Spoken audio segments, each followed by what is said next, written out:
Okay, hello everyone on the stream. We are live with Sidney Jake. And before we get to talking to him, I want to kind of introduce why you might or might not know about him. Robert Fripp from King Crimson and his wife Toya Willcox have been taking the internet by storm. Their recent videos have been unbelievable. And every time I watch them, I just think, where did these people come from? And in recent weeks, Toya's YouTube channel has blown up. She is now at about 130,000 subscribers and just going nonstop. Toya has figured out YouTube. Very few people can do this. And I think she's done this in under a year. It takes pretty exceptional talent to be able to do this. I've been on YouTube for about 7 years, and we're just getting to 16,000 subscribers. But what they're doing is just, it's madness. It's sheer madness. So I thought we should just take a look before I introduce today's guest. Places to go, and not to leave. Time for the show. Here I am, rock you in a hurricane. Here I am, rock you in a hurricane. Bodies burning, starts to shout, desire is coming, it makes out loud. Lost in the cage, still the story races. Just have to make it with someone I choose. The night is falling, I have to go. The wolf is hungry, he needs the show. He's licking his lips, he's ready to win. On a hunt to... Unbelievable. We've got someone using a whip in her kitchen, this beautiful British kitchen. And Robert Fripp with a mohawk and makeup, and this guy, this third person. And his name is Sidney Jake. And we are very, very happy to be here to present him and talk to him because his identity has been quite a mystery. Toya even asked, who do you think Sidney Jake is? So let's talk about that. Who is Sidney Jake? Sidney, thank you so much for joining us today. Thanks for having me. Yeah, man. So, who are you? What is this? It's absolute insanity, I think, is the best way to put it. It's a lot of fun. It's an absolute blast to be part of. And who have And it's people... an honor to be part of. Who have they guessed you to be? George Clooney, guitarist from Ghost, Wes Borland, Post Malone, Slash. The list goes on and on and on. We've narrowed it down to British. Oh, that's good. But that's as far as it's got. I don't think George Clooney could pull off this accent, I'll tell you that much. No. But apparently he doesn't live far away, so that's interesting. So you just kind of came out of nowhere. Robert and Yeah. Toya were doing their Sunday lunch videos, and they were going viral. And then you Yeah. appeared. So how did this happen? How did you get involved in this whole effort? Well, I teach guitar, so I'm Toya's guitar teacher. And I'm the only student of Robert Fripp, I believe. And it kind of went from there, really. Tell us what that means, the only student of Robert Fripp. I believe I'm one of the only students that have been face-to-face long-term lessons with Robert. On a one-to-one basis. That's just wild. And this came out of... Did the Robert relationship come out of the Toya relationship, or was it the other way around? It was Toya very briefly before Robert, but it's Toya that orchestrated most of it, to be honest with you. Toya seems to be quite an orchestrator. Yes, she's definitely a force. A whirlwind, definitely. Yeah, she seems very unbelievable. Like, it's amazing how she'll have her time at home, Toya at home, and very straightforward, kind, everyday type person who is in the, music and arts industry. She's clearly a very talented artist, very talented musician. And then these lunch videos. Absolute insanity. When did they start taking this turn and into sort of insanity? And did you have a part to play in that?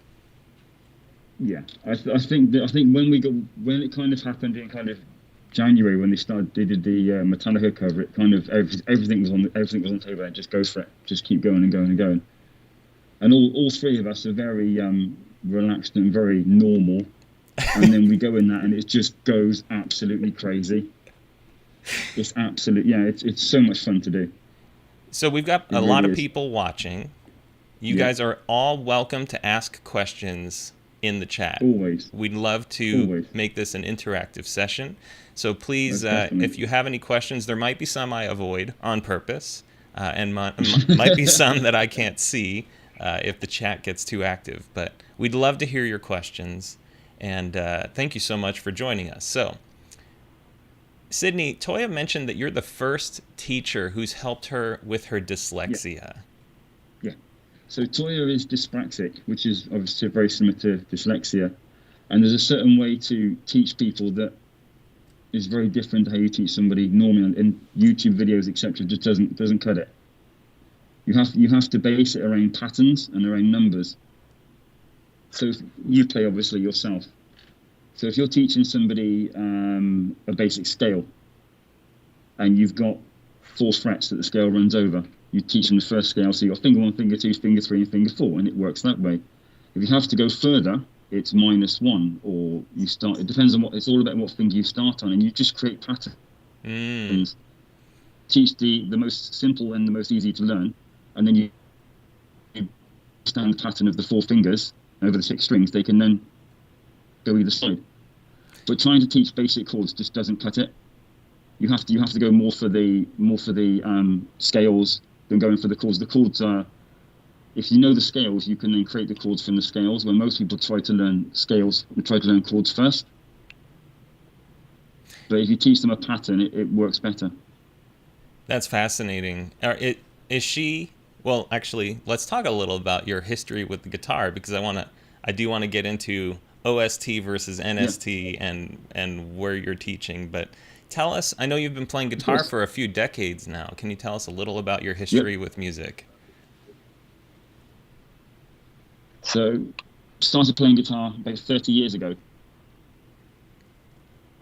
Absolutely loved it. But the most important thing is learning without a teacher was impossible. I started learning guitar where you didn't have the internet, where you couldn't turn around and you couldn't have,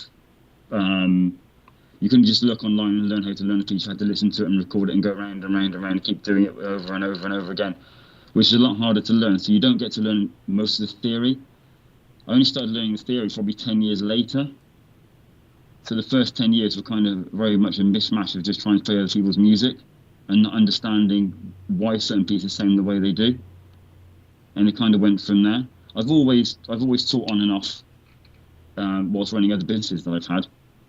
But finding good students that want to learn the theory rather than just be able to play a big song they want to play, I think it's far more interesting to be able to explain and understand how you play a piece. Then you can play any piece you want, rather than just repeating a piece over and over again. But I've always had guitars, always played guitars, always built guitars, always messed around with guitars. Had stints where I've taken it really seriously, then a little bit less. But I've always played every day, 20 minutes a day. I now currently play 5 to 6 hours every single day at the moment, in both tunings.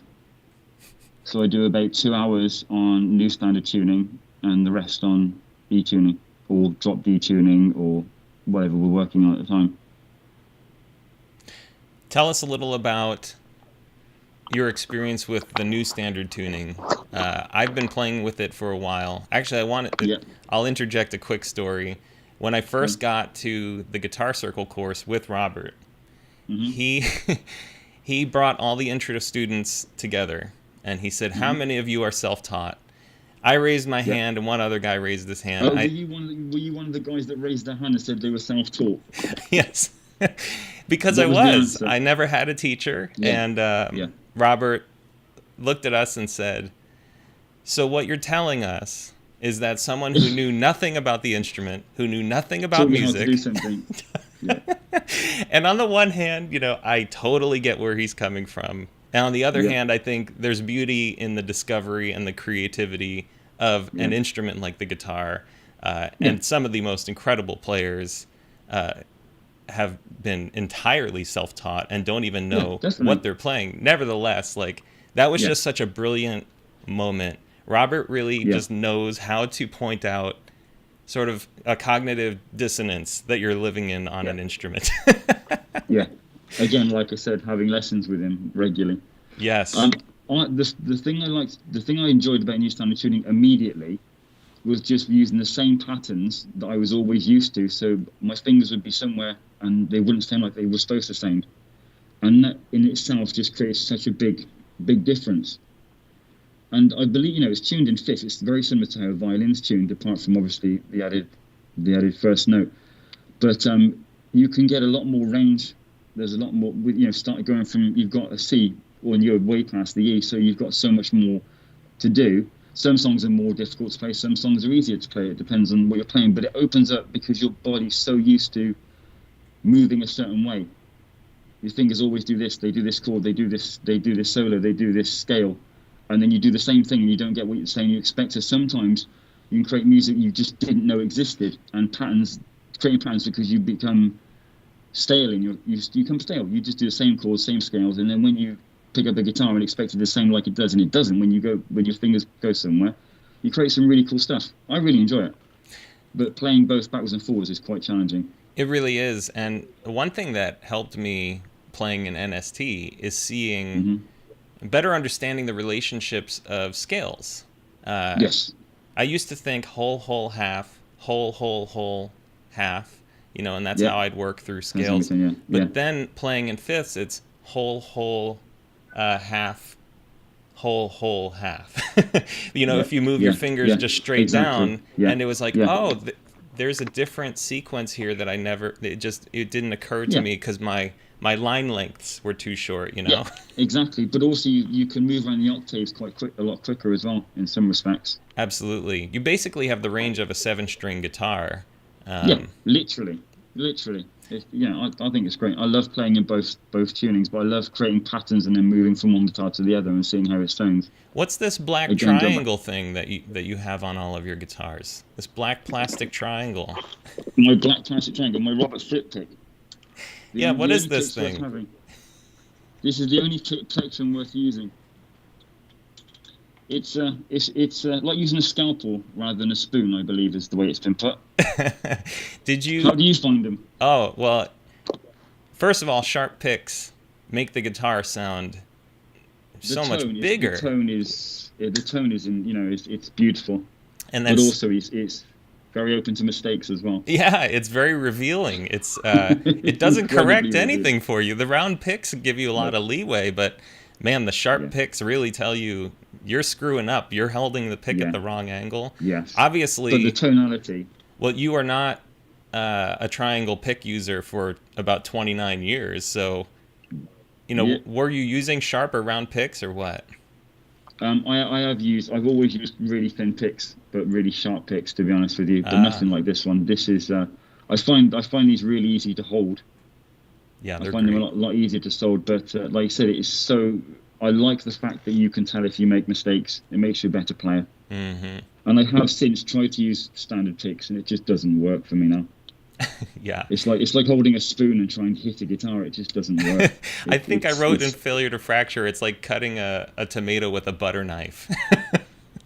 Yeah, literally. What do you use yourself? It's funny, I have a collection of sharp picks. I use, I like the Delrin Guitarcraft picks, but I have several India rubber ones. You can't really see them, but Robert wrote to me in 2006 or 7.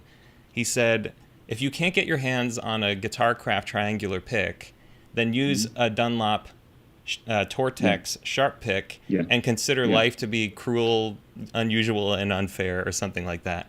But they're very similar to ones I used to use. Yeah, and they're excellent picks. I really like them. And then this guy named Bill Drennan sent me this whole collection of picks that he made out of larger Tortex picks by tracing a Guitarcraft pick. So it's actually... And then cutting it out. Yeah, and then he cut it and filed it. So he sent me a whole collection of those, but they do not have... I mean, they're nice to play with, but I have to say... Not the same though, are they? No, it's not just that they're not the same. These are handmade, beautiful works of craftsmanship. They have the perfect tapered edge for playing. They have the perfect rounded corners. I mean, yes, it's sharp, but it's not sharp like you could cut someone with it, you know, if you haven't played with one of these. They're just sharp with a subtle roundness to them on the edges. And the taper is excellent. And then I love on the India rubber ones. I don't know if you've played with both. And then I have an old one. I've played with pretty much all of them apart from the tortoise. Yeah. So Hideo Moriya gave me a pick. He's from the California Guitar Trio.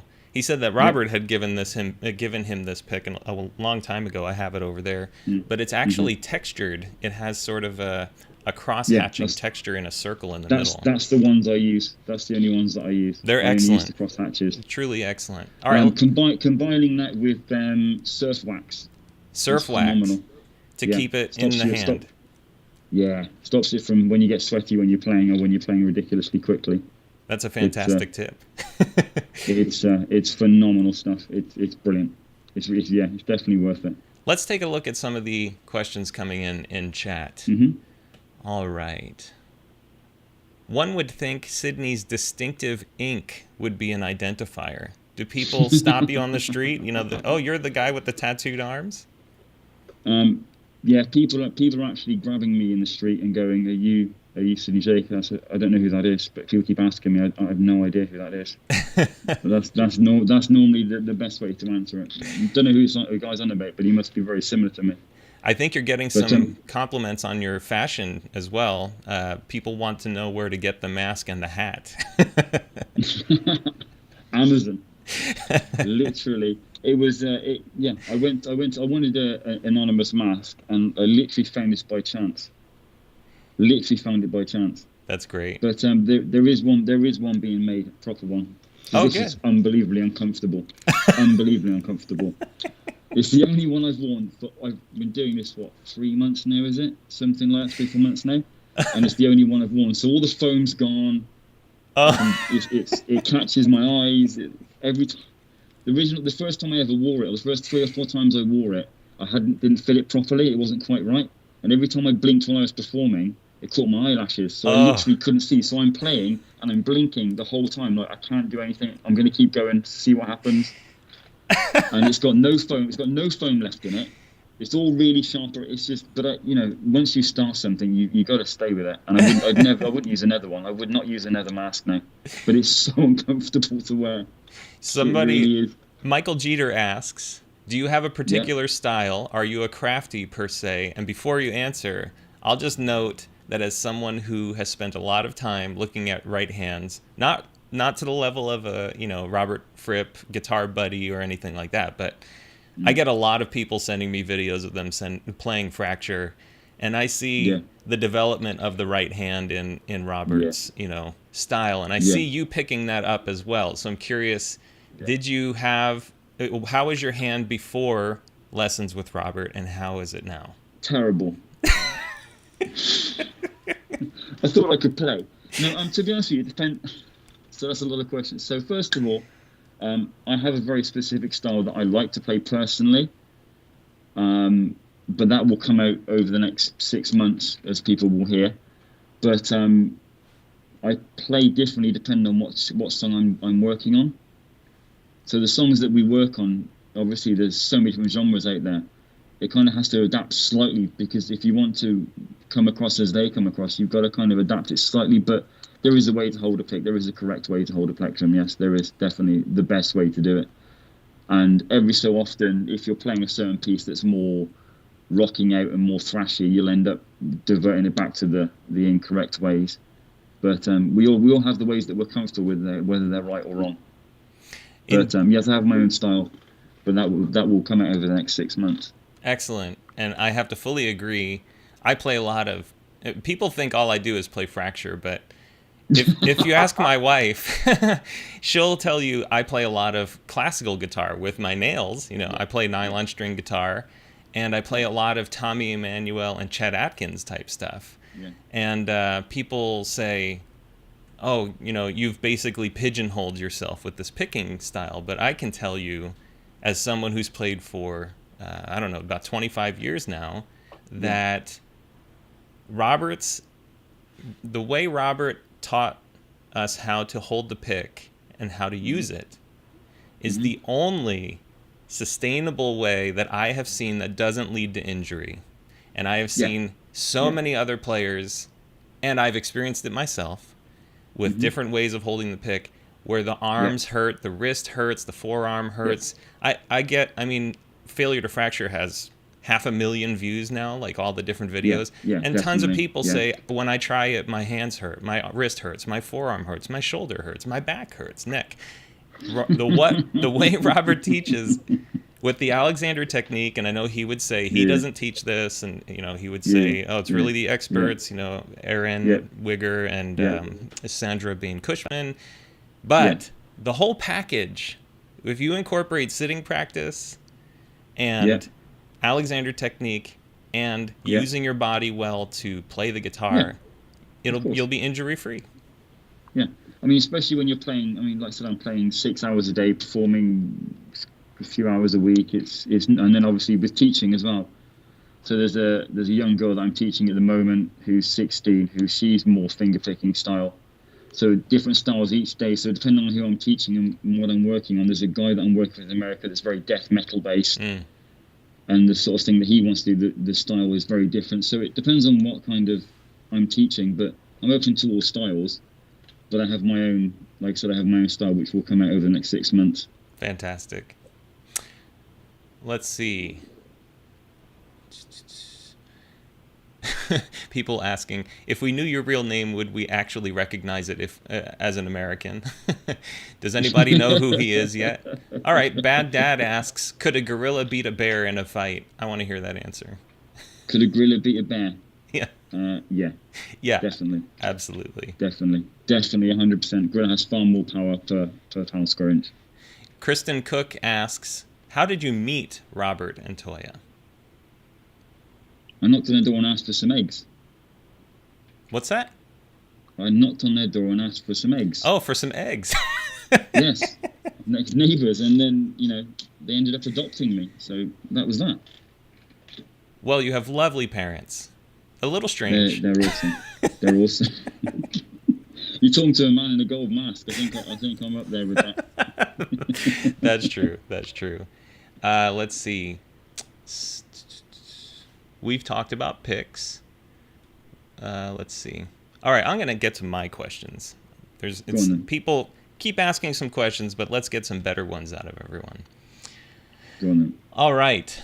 So can you share anything about taking lessons from Robert? Obviously, you are one of the very few who've had many lessons with him outside the context of a guitar circle course. What's that like? Challenging. Every lesson I leave with a headache in a good way. But most of the work that we do, I mean, like I said, I've been playing for 30 odd years anyway.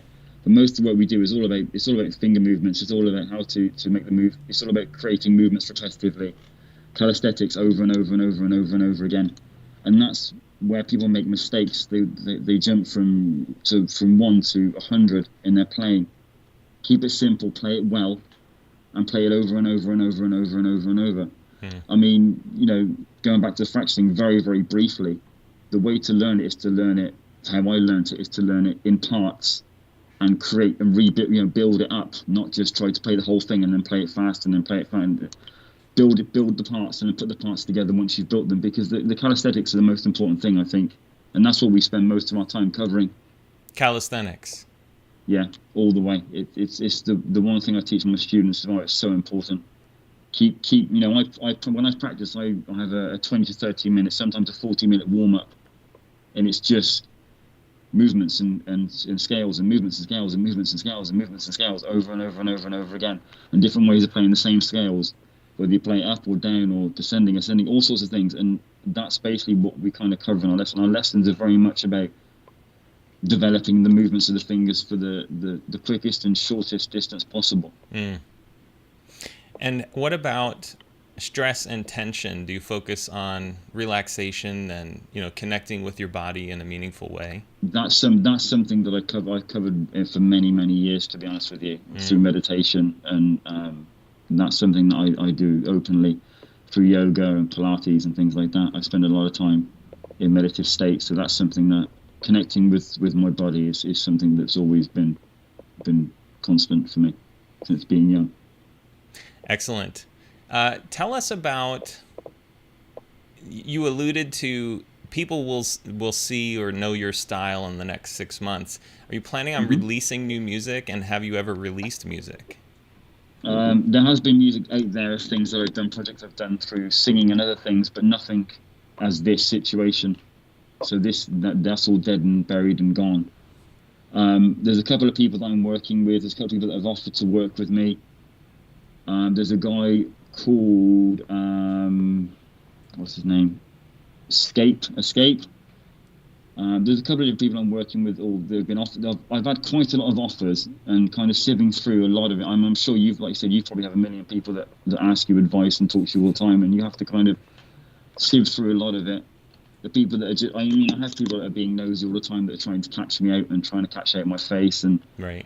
You know, my identity happens quite a lot. You know, I've had people that have tried to say they wanted guitar lessons, and then they realise that I come online and I'm neck down and things like that happens. But there's 2 or 3 projects that I'm looking at working on at the moment that will present itself over the next 6 months. Very cool. It's all very hush because of the people I'm working with, and some people you may know, some people you won't. But there's a couple of cool people that have reached out to me on my Facebook that I'm definitely going to be doing some stuff with soon. Tell us about your shirt. Who are those guys? Literally, the band I spend most of my life listening to. Lamb of God all the way, 100%. The band I listen to the most. We haven't done a cover. We're not doing a Sunday lunch cover yet. But you never know. You never know. And you never know. You posted a video of yourself, and if anyone hasn't seen this, I encourage you to check it out. Yeah. Giving Robert a haircut. Yeah, the Mohican. Yes. Was this your idea? Was this his idea? Was this kind of like a gag that ended up sticking? You know, what is the deal with this? It was my wife's idea. It was my wife and Toya's idea. My wife suggested it, Toya loved it, and it kind of went from there. So, and now it's going to stick, apparently. I think it looks great. I hope love it. That when I'm over 70 years old, that my wife or a friend of ours says, you should get a mohawk. All right, so what have you learned about yourself through this recent rise to fame? I mean, you're getting sought out by tons of publications, people on the streets, even. I think you told me the paparazzi. My wife got chased by a paparazzi. I wasn't with her, which was fun. Everywhere I go, especially with the I don't carry my guitar anywhere, so I have to get my sons to carry the guitar cases for me, just in case. It's all very silly. To be honest with you, because of the anonymity, it's okay, it's fine. It's all taken with a pinch of salt. It's fun, but it's not something I really understand, or be kind of. I don't really understand. I don't really get it. It's odd. It's very odd. Because we've created these Sunday lunches, we've done all these things together just as a collective, and I haven't really seen the other side of it. And now people are obviously hassling, I hear some great emails of people saying how it's making a difference to them, and the fact that when we watch the videos, how much it's changed in their lives through lockdown because they haven't been able to see anything. And there's not a lot of happiness going on, and I think it's a really cool thing to do because it's But in respects to fame, I don't really think I'm famous, or I don't know. Ask me in 6 months, see what happens. I think it's the best way. Yeah. How do you feel after the whole fracture thing? It's funny. I have in the last year had meetings with people, and they've said, "I'm a bit starstruck," and I'm like, "What are you talking about?" I've had a couple of those people. They were acting really bizarre around me, and I was like, "What?" And they were like, "Yeah, but it's your." I'm like, "I'm just playing guitar in the kitchen." I know, like, if you saw my everyday life, you would not think this guy's anything special. Do you know how much time I spend cleaning dishes and washing pots, Don't we all, though? I mean, Right. But then again, everyone is special. Everyone is special. That's Everyone true. is different in their own way. That's a definite. But the fame thing, not something I really understand. I find it all a bit bizarre, in all honesty. Yeah, and that actually brings up a topic you and I have discussed in the past. Mm-hmm. If you want something, it's very hard to get it. Yep. But if you don't want it, it comes to you. And we've talked about sort of the responsibility that we have in creating the life that we want. Most definitely. Can you share a little bit about your philosophy on approaching not just music, but with life? Because I think that's what attracts a lot of people to Robert. He has sort of a holistic life philosophy that gets channeled through the instrument. But you and I, we had the conversation of you're responsible for everything you think, for everything 100%, everything you feel, 100%. because no one controls your feelings or your thoughts. That's right. And therefore, everything that happens to you, not what your happens responsibility. externally, but the way that we create the story for ourselves. So share a little about your thoughts. If we accepted our thoughts, both good and bad, we would understand who we are as people. But we try to push the fact that other people have made those thoughts for us. We go, oh well, we don't really think that so and so made me think like that, or so and so made me do this. You cannot do anything that you don't want to do. If you do something I didn't really want to do that, you still made the decision actively to create it or to do it. Well, I wasn't 100% certain about the idea of doing the Sunday lunches and the mask and the whole thing. But I did it, so it was something I must have wanted to do, that I actively did. And I think that everyone is responsible for their own actions. And I think that when people aren't doing great, if they just stepped outside the situation, the box that they're stuck in, and looked outside and looked into the box, they'd realise that that's not everything. There's other things out there. And people spend a lot of their time piling all their negativity in a big, giant pile. And all their negativity comes from lots of different little things. And when you remove a little thing, and a little thing, a little thing, a little thing, the pile instantly becomes smaller. But what people do is they have this big, giant pile that they keep, and they don't remove anything. And they look at it as one big problem, and it's not. There are lots of little things that just build up, so remove them as little things. And life is always good and bad. Right. I'm actually, I'm in the process of the prep work for my next book, which is called Mental Prisons. And we spoke about it briefly. We did. On the cover, I'm thinking of having someone holding, bars for a jail cell, and I see this a lot where someone is basically saying, do you see how hard my life is? And then you're like, well, just look over there. And then they're like, I'm looking. It looks like a jail cell to me, Literally. I mean, the current situation with the lockdown and stuff, we can accept what's happening, or we can, try to do our best to change it. Absolutely. I mean, look what I've done in the last, year. Gone from being someone that doesn't exist apparently in the music industry to, the crazy videos that we do weekly. That's right. Performing with two great people, and being adopted now, I presume, is the best way to put it. Well, I think that's what attracted you to your parents, your new parents. It's this type of mindset that brings certain people together, where you kind of see you didn't have to be holding on to this your whole life, and then when you let go, it's like, oh, there are all these other free people, Yeah. It's amazing. Everyone is related to somebody. Everyone is someone's mother, father, sister, etc., etc.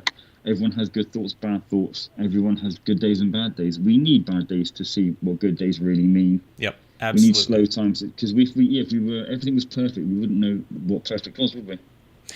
Yeah, Because we wouldn't have anything to compare it to. if we had no cold water, we wouldn't know what hot water felt like. Exactly, and it's as simple as that. Yeah, most definitely. Yeah. That's my thoughts on it. All right, so let's talk a little about gear, because Yeah. you make guitars. You made Toya a guitar for her birthday, and I did. I'd love to hear.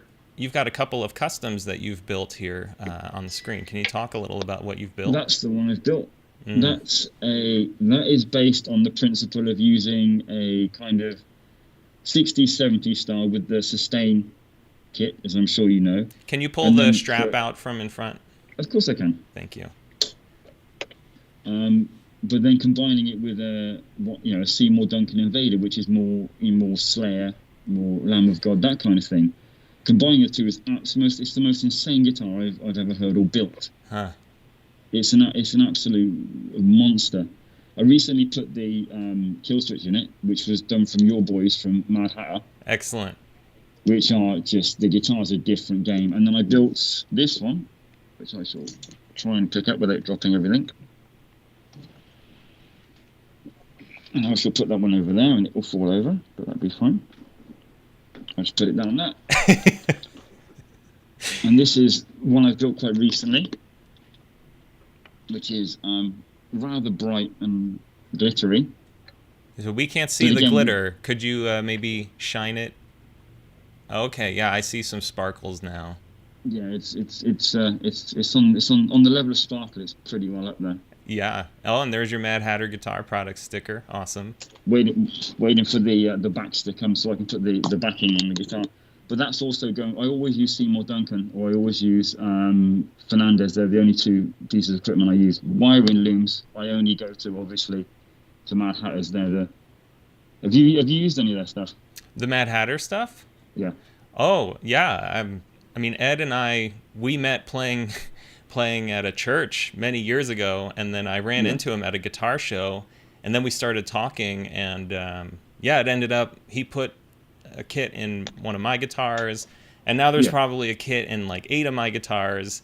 And then I mean, the difference between when you hear your guitar and then you put one of those kits in there, and it's like, what happened? What was I playing before? Right. Yeah, it's almost like the pipe for all the sound was this big, and then the Mad Hatter kit makes it like this. Yeah. And then have you tried the Illuminator yet? The Illuminator kit. Oh yeah, absolutely. Actually, we built 2 guitars for Steve Vai that we're hoping to deliver in the next 2 weeks, and they both have Luminator kits in them. I don't think I can talk about what's in one of them, but after the stream, I'm happy to tell you.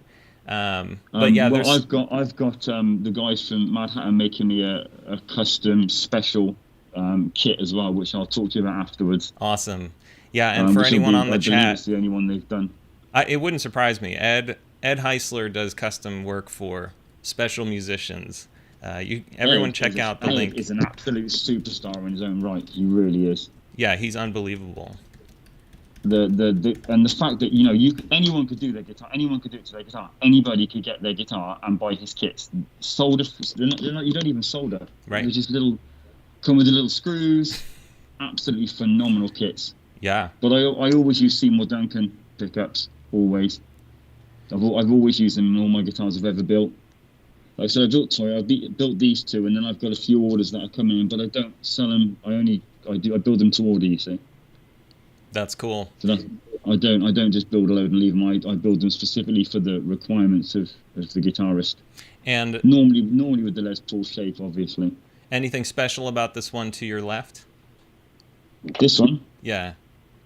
This is my actual Gibson that I've had a little kill switch to it, but this is something I'm working on, which I'll talk to you about later on. Excellent. So obviously you've got a Seymour Duncan Invader in it, and I've had a few bits done to it, but I've got a load of kit coming, locking nuts need to be put on there. But this was my first kind of path into Les Paul from Fender. That's awesome. I was always Fender Ibanez, and this was my first Les Paul. And that's it now, Les Paul all the way for me. Oh, wow, that's surprising. I think there's a I lot of love the sound. benefits to those. When you play with Robert's style, the Ibanez volume pots just get in the way Yeah. when you get on the higher strings. I don't use tremolo bars or anything like that either. So it's not just something I don't really use in the style that I play. I find them to be a nuisance, especially in regards to tuning. It could be a nightmare. So I stay away from them. So Les Paul was the sound room's phenomenal. But all my guitars will now have the kill switches from Mad Hatters in because they're unbelievable. The quality of them are top notch. Absolutely. Literally, all I use is a Yamaha THR 10, the 30 watter, the new. Those amps are awesome. The sound of them are just unbelievable. And this is literally that's all I use. That's what I use for Sunday lunch. That's it. Mm-hmm. And Robert plays one of those too, right? Yeah, I highly recommend. They're fantastic. They're beautiful sounding kits. Yeah, I had a friend of mine. Friend of mine just got one. Yeah, they're awesome. You don't even need to. They last for a good couple of hours. I mean, they're ideal. There's different sounds you can get on them, and then various pedals depending on what I use. I've got some Boss metal pedals. I use various different whammy pedals and things like that. It depends on the songs I'm working on.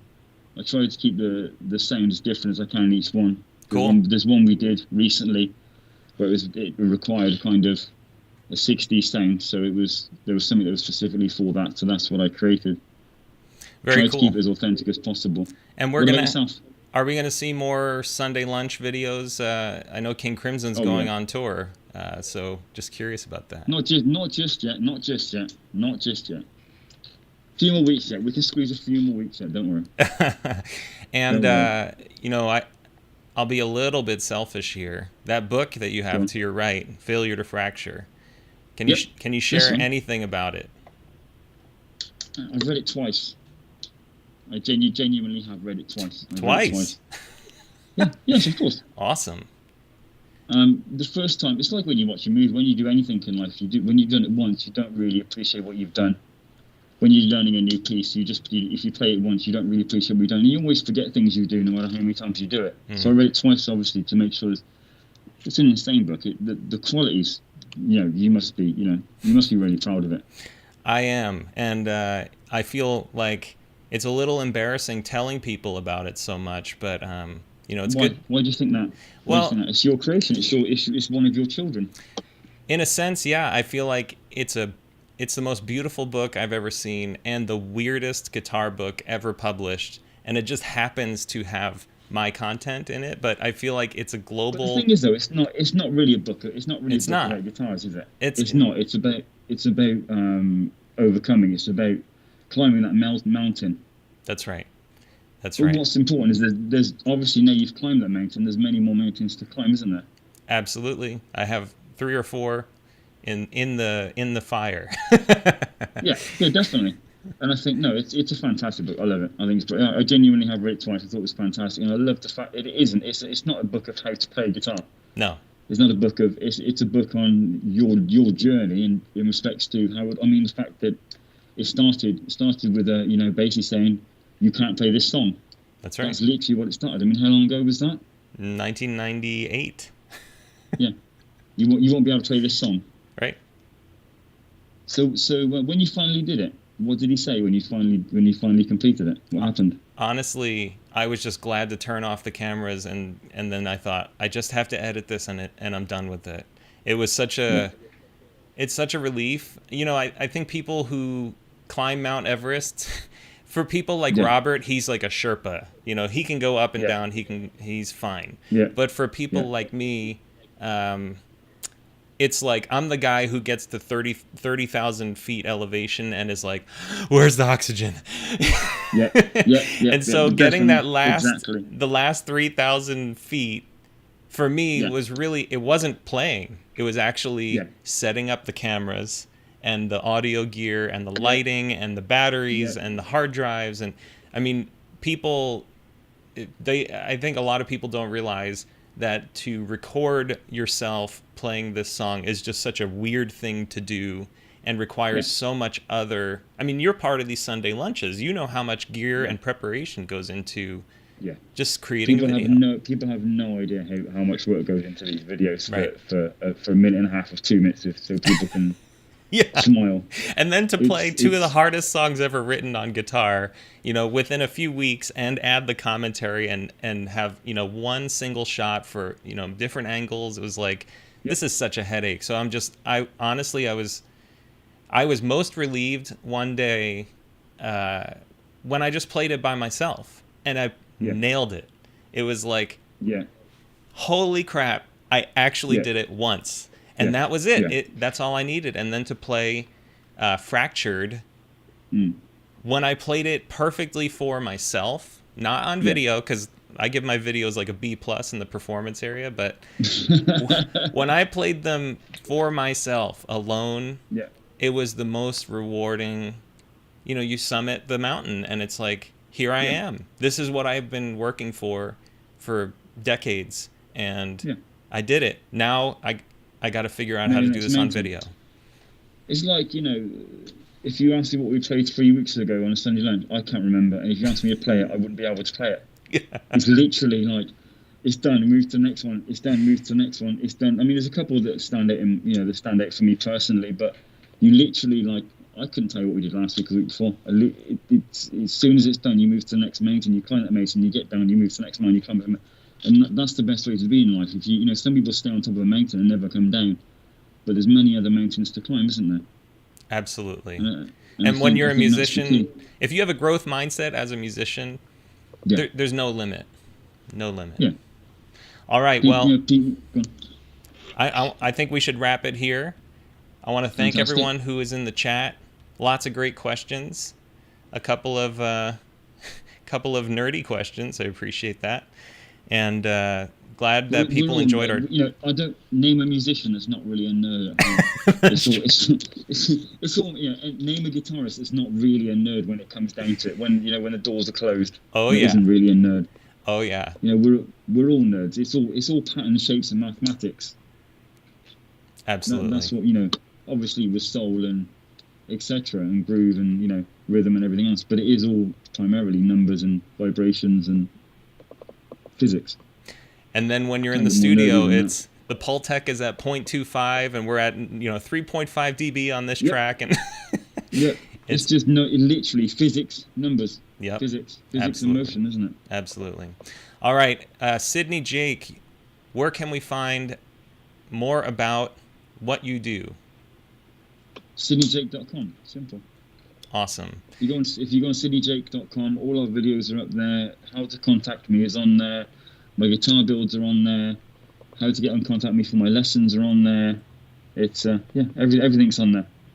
And you have a YouTube channel? Yep, and it's literally brand new. I mean, it's been going a couple of weeks now, mm-hmm. and it's growing ridiculously. But at the moment it's YouTube / lots of squiggles and numbers and things. but I think I'm about a week away from having it set up as Sidney Jake. But if you go on YouTube and type in Sidney Jake, I'm the only person on that's going to come up with a gold mask. That's right. Okay, I just found the link. I'm going to put it in the chat. Cool. Thank you. All right, everyone. Thank you so much for your time. Thank you for the silent viewers. Thank you for the ones in the chat. It's been a blast. We'll see you in the next stream. Yeah. Oh, and also this afternoon, if you're here live, this afternoon, we are going to have Adrian Belew on a live stream with fantastic Andre Chumley doing the interview. He is a great. Well, they're both great musicians. Adrian, if you don't know, played with Robert Fripp for 20, 30 years in King Crimson. And Adrian has played with Frank Zappa, David Bowie, obviously King Crimson, Laurie Anderson, Bela Fleck and the Flecktones. Like everyone works with Adrian. He is a monster on the instrument, an innovator, so creative. So please check out that interview.